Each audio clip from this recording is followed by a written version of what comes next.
നേതാക്കളുമായി ADGP MR Ajith Kumar ചർച്ച നടത്തി. സ്പെഷ്യൽ ബ്രാഞ്ച് റിപ്പോർട്ട് പുറത്ത്. കൂടിക്കാഴ്ച നടത്തിയത് റാം മാധവും ദത്താത്രേയ ഹൊസബലയുമായുള്ള കൂടിക്കാഴ്ച സ്ഥിരീകരിച്ച ADGP.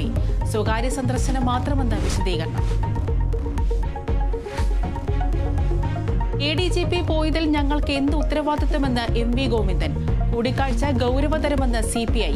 കൂടിക്കാഴ്ചയ്ക്ക് LDFുമായി ബന്ധമില്ലെന്ന് ബിനോയ് വിശ്വം. അജിത് കുമാർ മുഖ്യമന്ത്രിയുടെ ദൂതനെന്ന് VD സതീശൻ. നടൻ നിവിൻ പോളിക്കെതിരായ ബലാത്സംഗ കേസിൽ പരാതിക്കാരുടെ മൊഴിയെടുത്ത് അന്വേഷണ സംഘം. ബലാത്സംഗ തീയതി പറഞ്ഞത് ഉറക്കപ്പിച്ചില്ലെന്ന് പരാതിക്കാരി. സിനിമയിൽ പെരുമാറ്റച്ചട്ടത്തിന് നിർദ്ദേശങ്ങൾ സമർപ്പിക്കുമെന്ന് WCC.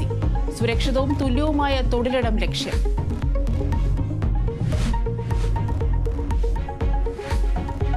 പോലീസുകാർക്കെതിരായ ബലാത്സംഗ ആരോപണത്തിൽ യുവതിക്കെതിരെ നിയമ നടപടി തുടങ്ങി. മലപ്പുറം SP-ക്ക് പരാതി നൽകി താനൂർ DYSP VV ബെന്നി. ആരോപണത്തിലെ ഗൂഢാലോചന അന്വേഷിക്കണമെന്ന് ആവശ്യം. കോടതിയിലും DGPക്കും ക്രൈംബ്രാഞ്ച് ADGPക്കും ഉടൻ പരാതി നൽകും.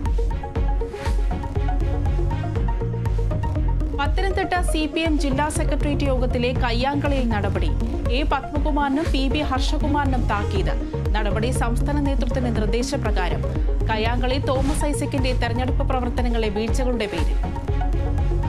മണിപ്പൂരിൽ വീണ്ടും സംഘർഷം. ജിരിബാമിൽ കൂക്കി മേദി വിഭാഗങ്ങൾ തമ്മിലുള്ള ഏറ്റുമുട്ടലിൽ 6 മരണം. ഏറ്റുമുട്ടൽ തുടരുന്നു. സുരക്ഷാ സാഹചര്യം വിലയിരുത്താൻ അടിയന്തര യോഗം വിളിച്ച മുഖ്യമന്ത്രി.